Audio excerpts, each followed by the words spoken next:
Hello everyone, कैसे हैं आप सब। तो सीपीसी एकेडमी में आपका हार्दिक स्वागत है।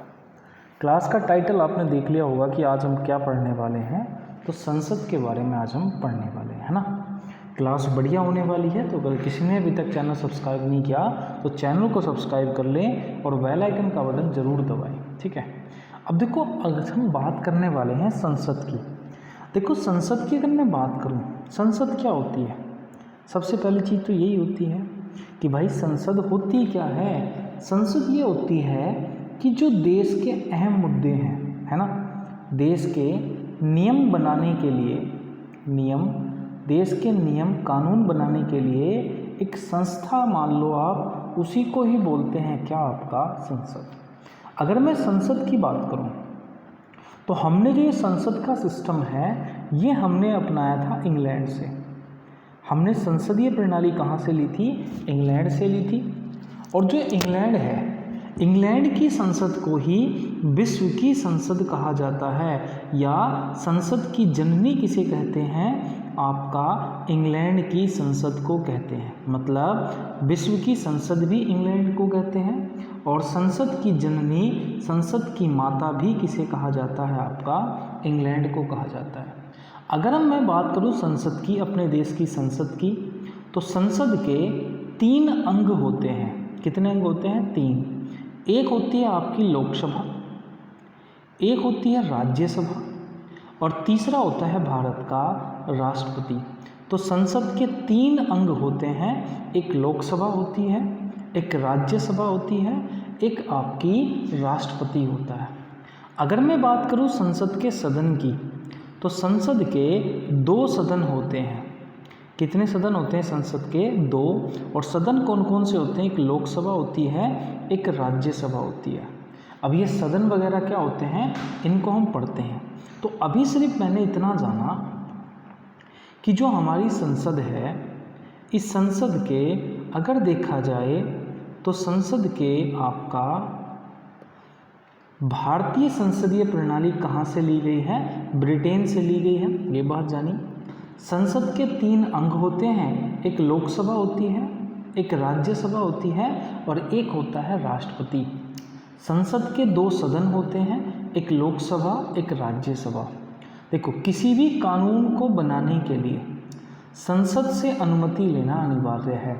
संसद से अनुमति लेना मतलब लोकसभा से अनुमति लेना, राज्यसभा से अनुमति लेना, फिर राष्ट्रपति से अनुमति लेना। अब देखो, जब राष्ट्रपति के सिग्नेचर हो जाते हैं तो कोई भी नियम कानून बन जाता है, या भारत में वो कानून बन जाता है। राष्ट्रपति को हमने पढ़ लिया है। आज सबसे पहले हम राज्यसभा पढ़ेंगे और फिर हम लोकसभा पढ़ेंगे। तो आज जो हम पढ़ने वाले हैं वो राज्यसभा पढ़ने वाले हैं। लेकिन उससे पहले कि भाई संसद हमने कहाँ से ली है? ब्रिटेन से। और ब्रिटेन की संसद को क्या कहा जाता है? संसद की जननी कहा जाता है।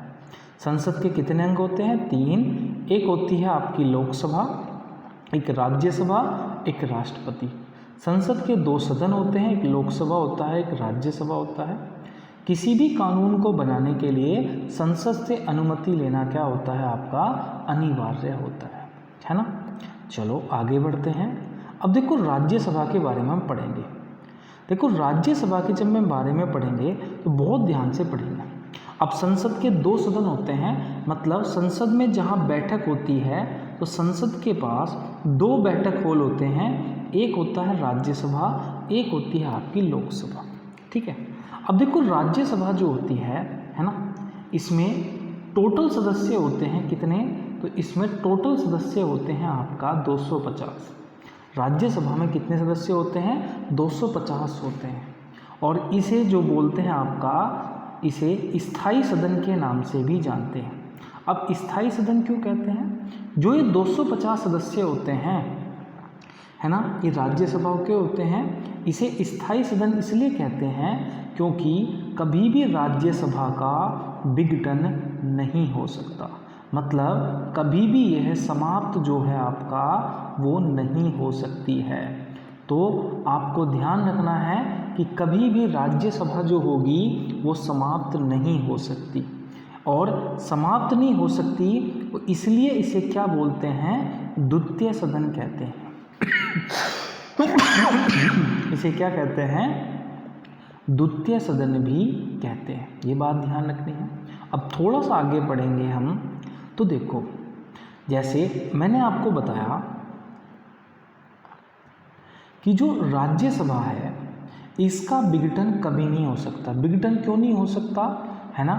विघटन इसलिए नहीं हो सकता क्योंकि ये स्थायी सदन है, ये हमेशा चलती रहती है, जिस कारण इसे स्थायी सदन के नाम से भी जानते हैं। क्यों? क्योंकि भैया इसको समाप्त नहीं कर सकते कभी, तो जब समाप्त नहीं कर सकते तो इसे स्थायी सदन या उच्च सदन के नाम से भी जानते हैं। अब देखो इसका विघटन क्यों नहीं होता, इसके बारे में आगे जानेंगे हम। अगर इसमें जो चुनाव होते हैं उन चुनावों में जनता भाग नहीं लेती, राज्यसभा के चुनाव में जनता भाग नहीं लेती, जनता द्वारा जो चुने गए सदस्य हैं वो इसमें भाग लेते हैं। अतः इसमें जो मतदान होता है, वोट होता है, वो अप्रत्यक्ष रूप से होता है। देखो मैंने तुम्हें बताया एक चुनाव होता है प्रत्यक्ष चुनाव या प्रत्यक्ष मतदान। प्रत्यक्ष मतदान वो होता है जिसमें जनता वोट डाले, जैसे लोकसभा के इलेक्शन में एमपी एमएलए के चुनाव जो होते हैं वो प्रत्यक्ष मतदान से होते हैं। लेकिन जिसमें जनता द्वारा चुना गया नेता वोट डालता है तो वो होता है अप्रत्यक्ष। तो राज्यसभा के सदस्यों के चुनाव कैसे होते हैं? अप्रत्यक्ष। दूसरी, इसमें मंत्रिमंडल नहीं बैठता है, कि जो मंत्री हैं हमारे भारत के कैबिनेट मंत्री होते हैं वो राज्यसभा की बैठक में भाग नहीं लेते, ना ही बहुमत के आधार पर यहाँ पर पीएम बनता है। मतलब ना तो इसमें मंत्रिमंडल बैठेगा और ना ही आपका प्रधानमंत्री इसके क्या बहुमत से बनेगा। लेकिन भारत में 2 प्रधानमंत्री ऐसे हुए हैं जिनको आपका जब वो प्रधानमंत्री बने थे तो वो लोकसभा के नहीं राज्यसभा के सदस्य थे। एक का नाम था मनमोहन सिंह और एक का नाम क्या था, इंदिरा गांधी था। एक का नाम क्या था, इंदिरा गांधी था। तो भारत में 2 प्रधानमंत्री हुए हैं। जब वे प्रधानमंत्री बने थे तो भैया उनका जो वे सदस्य कहाँ के थे, आपका राज्यसभा के। ठीक है, तो इसका विघटन नहीं हो सकता, इसलिए स्थायी सदन कहते हैं। ठीक है, इसके निर्वाचन में जनता भाग नहीं लेती, इसलिए इसे अप्रत्यक्ष सदन का नाम से जानते हैं। इसमें मंत्रिमंडल नहीं बैठता और ना ही बहुमत के आधार पर कौन चुना जाता है, प्रधानमंत्री। अब देखो अगर मैं इसकी बात करूं आपकी, है ना, राज्यसभा की, तो राज्यसभा की चर्चा जो है वो अनुच्छेद 80 में है। मतलब आर्टिकल 80 में राज्यसभा के बारे में बताया गया है। और 80A जो आर्टिकल है 80A में क्या है कि भैया राज्यसभा में जैसे 12 सदस्य, जैसे टोटल सदस्य कितने होते हैं 250, लेकिन वोटिंग होती है 245 पर। 5 सीटें कहाँ खाली जाती हैं, तो ये जो पीओके वाला अधिकृत क्षेत्र है यहाँ पर कागजी तौर पर हमें 5 सीटें दिखानी होती हैं। तो हमें ध्यान रखना है कि इलेक्शन कितने सीटों पर होता है, 245 पर, जिसमें से 233 सदस्य, है ना, आपके चुने जाते हैं और 233 प्लस 12 सदस्य जो होते हैं इन्हें भारत का राष्ट्रपति चुनता है। मतलब राज्यसभा में कितने सदस्यों को मनोनीत करा जाता है, 12 सदस्यों को।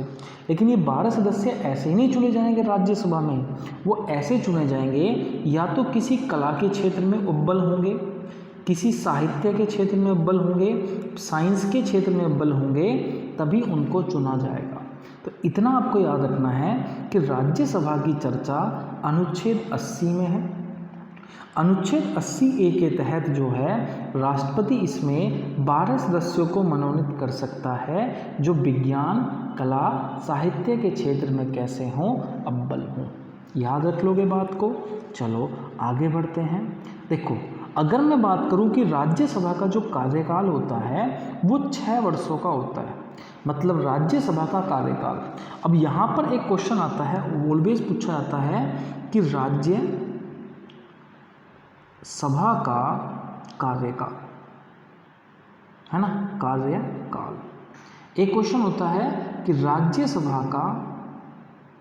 राज्यसभा के सदस्यों का कार्यकाल। अब देखो अगर कोई आपसे पूछे कि राज्यसभा का कार्यकाल, तो आप बोलोगे कि राज्यसभा का कार्यकाल ही नहीं होता क्योंकि ये स्थायी सदन है, ये तो हमेशा चलती रहेगी, ये तो परमानेंट सदन है। लेकिन हाँ, राज्यसभा के सदस्यों का कार्यकाल कितने का होता है? 6 वर्ष का होता है। ये बात ध्यान रखनी है। एग्जाम में बहुत बच्चे उस क्वेश्चन को गलत करते हैं। हम लगा देते हैं कि राज्यसभा का कार्यकाल 6 वर्ष का होता है, जो कि गलत है। राज्यसभा के सदस्यों का कार्यकाल कितने वर्ष का होता है? 6 वर्ष का। अब देखो, ये स्थायी सदन क्यों है? क्योंकि इस सदन में कितने सदस्य बैठते हैं? 250। लेकिन वो 200 के 50 एक साथ कभी भी नहीं चुने जाते। वो कैसे चुने जाते हैं? 1/3 सदस्य, 1/3 सदस्य और 1/3 सदस्य। मतलब हर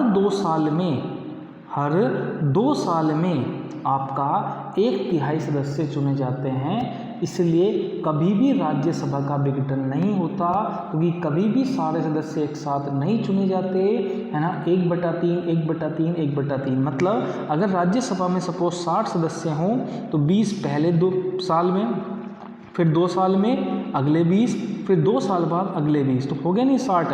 अब जब अगले 2 साल होंगे तो ये 20 चुने जाएंगे नए, है ना। फिर अगले 2 साल होंगे तो ये 20 आएंगे अगले, फिर अगले 2 साल में ऐसे। तो भैया इसलिए कहता हूँ कि राज्यसभा कभी भी विघटित नहीं हो सकती, राज्यसभा का कार्यकाल कभी नहीं होता है। राज्यसभा के सदस्यों का कार्यकाल होता है। और राज्यसभा में कितने सदस्य होते हैं? 250 सदस्य होते हैं, जिसमें अब वोटिंग कितने को हुई फिलहाल? 245 सदस्य होते हैं, जिसमें से 233 सदस्य राज्य से चुने जाते हैं तथा 12 सदस्य कौन चुनता है? भारत का राष्ट्रपति 12 सदस्यों को मनोनीत करता है। ठीक। अब देखो, अगर आपको राज्यसभा का सदस्य बनना है तो क्या क्या आपके पास क्वालिफिकेशन होनी चाहिए? नंबर 1, आप भारत के नागरिक होने चाहिए। आप भारत के नागरिक होने चाहिए। और ध्यान रखना कि जन्म के आधार पर नागरिक नहीं होने चाहिए। जब आप नागरिक खड़े हों राज्यसभा के लिए, तब आप भारत के नागरिक हो। नंबर 2 क्या है कि आप पागल नहीं होने चाहिए और आप बैंकरप्ट, मतलब आप दिवालिया नहीं होने चाहिए, कोई लोन वगैरह आपका नहीं होना चाहिए। नेक्स्ट, किसी लाभ के पद पर न होने चाहिए।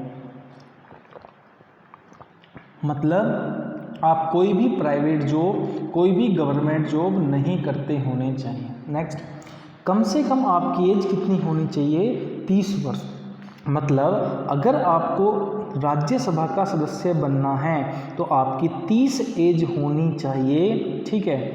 राज्यसभा को 30 एज होने के कारण, ज़्यादा एज होने के कारण शिक्षित सदन व बूढ़ों का सदन भी कहते हैं।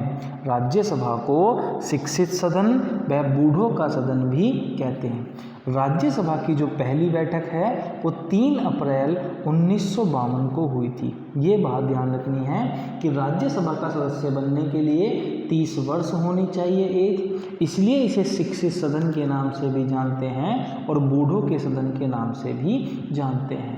राज्यसभा की पहली बैठक 3 अप्रैल 1952 को हुई थी। ठीक। अब देखो, अब हम बात करेंगे राज्यसभा की शक्तियों के बारे में कि राज्यसभा की क्या क्या शक्तियाँ हैं। देखो, पहली शक्तियाँ तो ये है क्योंकि राज्यसभा का सभापति होता है उपराष्ट्रपति, है ना। तो उपराष्ट्रपति पर महाभियोग जो होता है वो राज्यसभा से चलाया जा सकता है। देखो, अगर मैं बात करूँ भारत के राष्ट्रपति की, तो राष्ट्रपति पर महाभियोग लोकसभा से भी चल सकता है, राज्यसभा से भी चला जा सकता है। लेकिन अगर मैं बात करूं भारत के उपराष्ट्रपति की, है ना, तो उपराष्ट्रपति पर राज्याभिषेक जो है वो सबसे पहले कहाँ से चलेगा? सबसे पहले राज्यसभा से ही चालू होगा। अगर उपराष्ट्रपति को हटाना है तो उस पर महाभियोग कहाँ से चलाया जाएगा? आपका राज्यसभा से। अब देखो, यदि लोकसभा भंग हो जाती है, मतलब लोकसभा ना हो, तो जितने भी फैसले होंगे आपातकाल में, जब इमरजेंसी लगती है, और भारत में 3 प्रकार की इमरजेंसी होती है, 352 राष्ट्रीय आपातकाल, 356 राष्ट्रपति शासन, 360 वित्तीय आपातकाल। तो जब देश में आपातकाल लगता है तो राज्यसभा ही आपका निर्णय लेती है, क्योंकि राज्यसभा के पास फिर क्या होगी? पूरी पावर होगी। लेकिन ये तभी पॉसिबल होगा जब लोकसभा क्या हो जाए जी? आपका भंग हो जाए। बात समझ में आई? अब देखो नेक्स्ट पे चलते हैं। अब देखो, अगर मैं राज्यसभा की कमजोरी की बात करूं तो राज्यसभा की बहुत सारी कमजोरी हैं। नंबर 1, बजट जो होगा, जब पैसे की बात होगी, बजट केवल लोकसभा में ही पेश किया जाता है। अगर कोई आपसे पूछे कि बजट जो है, बजट ये आपका कितना बजट होना चाहिए, इस चीज़ पे, एजुकेशन पे इतना बजट होना चाहिए, बजट से केवल कहाँ पास होता है, लोकसभा के पास ही। क्योंकि देखो कोई भी चीज़ें होंगी सबसे पहले लोकसभा जाएंगी या राज्यसभा जाएंगी, है ना। लोकसभा गई तो फिर राज्यसभा, राज्यसभा गई तो पास होकर लोकसभा, और उसके बाद जाती है राष्ट्रपति के पास, और राष्ट्रपति सिग्नेचर करता है, तभी चीज़ें फाइनल हो पाती हैं। लेकिन बजट एक ऐसी चीज़ है जो सबसे पहले कहाँ जाएगा, लोकसभा में, और राज्यसभा के पास सबसे पहले नहीं जाता। राज्यसभा इसे कुछ भी, इसको मना भी नहीं कर सकती। राज्यसभा इसे केवल 14 दिन तक ही रोक सकती है मैक्सिमम, ना इसे मना कर सकती है बजट को, ना कुछ। राज्यसभा केवल 14 दिन तक ही रोक सकती है। 14 दिन बाद ये बिल अगर लोकसभा ने पारित कर दिया था तो ये स्वतः ही क्या हो जाएगा, पारित हो जाएगा। ठीक, मतलब बजट केवल कौन पास करती है, लोकसभा। ठीक है, राज्यसभा उसे क्या दिन तक रोक सकती है, मैक्सिमम 14 दिन तक। अब देखो, जो मंत्रिपरिषद होती है वो राज्यसभा के प्रति उत्तरदायी नहीं होती। क्यों? क्योंकि भाई राज्यसभा में बैठते नहीं हैं, तो इसलिए उत्तरदायी नहीं होती है। नेक्स्ट है, यदि किसी विधेयक पर, किसी बिल पर, किसी कानून पर कोई विवाद हो जाए तो भैया राष्ट्रपति क्या करेगा, दोनों सदनों को एक साथ बुला लेगा। किसको? लोकसभा को भी और राज्यसभा को भी। अगर किसी बिल पर, इसी कानून पर कोई विवाद हो जाए तो राष्ट्रपति क्या करेगा, लोकसभा और राज्यसभा को एक साथ बुला लेगा, और एक साथ बुलाने को ही क्या कहा जाता है, आपका क्या कहा जाता है, संयुक्त अधिवेशन कहा जाता है। ठीक है, मतलब जब दो सदनों के बीच में, दो सदन में लोकसभा और राज्यसभा, लोकसभा और राज्यसभा कि इनके बीच में अगर मतभेद हो जाएं तो राष्ट्रपति को अधिकार होता है संयुक्त अधिवेशन बुलाने का। इतनी चीज़ें आपको याद रखनी है, राष्ट्रपति से और राज्यसभा से और संसद से। क्या क्या, एक बार मैं आपको फटाफट रिवीजन करा देता हूँ। देखो मैंने क्या पढ़ा अभी, हमने पढ़ा कि राज्यसभा जो होती है ये एक स्थायी सदन है, इसका कभी भी विघटन नहीं हो सकता। यह एक उच्च सदन है, इसका निर्वाचन में जनता भाग नहीं लेती, इसलिए इसे अप्रत्यक्ष सदन भी कहा जाता है। इसमें मंत्रिमंडल नहीं बैठते और ना ही बहुमत के आधार पर कौन बनते हैं, प्रधानमंत्री बनते हैं। ठीक है, राज्यसभा की चर्चा अनुच्छेद आपका 80 में है, और 80 में राष्ट्रपति 12 सदस्यों को मनोनीत कर सकता है जो विज्ञान, कला, साहित्य के क्षेत्र में कैसे हों, अच्छे हों। ठीक है, उसके बाद देखा कि राज्यसभा के सदस्यों का कार्यकाल 6 वर्ष का होता है। सभी सदस्यों को एक बार नहीं चुना जाता, 1/3 करके हर 2 साल में चुना जाता है। और राज्यसभा में अधिकतम सदस्य 250 हैं, लेकिन चुनाव कितने पर होता है, 245 सदस्यों पे होता है। अगर आपको राज्यसभा का सदस्य बनना है तो भैया 30 वर्ष की आपकी आयु होनी चाहिए, आप किसी लाभ के पद पर नहीं होने चाहिए, इसलिए राज्यसभा को शिक्षित सदन और बूढ़ों का सदन कहते हैं। राज्यसभा की पहली बैठक 3 अप्रैल 1952 को हुई थी। ठीक है, उसके बाद पढ़ा कि राज्यसभा उपराष्ट्रपति पर महाभियोग कहाँ से चलाया जाता है, राज्यसभा पर। उसके बाद पढ़ा कि जब लोकसभा भंग हो जाए, लोकसभा ना हो, तो आपातकाल कौन चलाएगा, आपातकाल लागू करने का अधिकार किसके पास होगा, राज्यसभा के। ठीक है, उसके बाद हमने पढ़ा राज्यसभा की कमजोरी कि जो बजट होता है वो केवल लोकसभा में पेश होता है, राज्यसभा इसे 14 दिन के लिए रोक सकती है, और मंत्रिपरिषद राज्यसभा के प्रति उत्तरदायी नहीं होते। यदि किसी विधेयक पर विवाद हो जाए तो राष्ट्रपति क्या करेगा, लोकसभा और राज्यसभा को एक साथ बुला लेगा और उसे बोलेंगे ज्वाइंट सेशन, मतलब संयुक्त अधिवेशन। वीडियो कैसी लगी दोस्तों, आपको बहुत अच्छे तरीके से हमें बताना है ना, और अपना प्यार ऐसे ही बनाए रखना है, वीडियो को शेयर करना है। मिलेंगे नेक्स्ट वीडियो में, तब तक के लिए जय हिंद, जय भारत दोस्तों।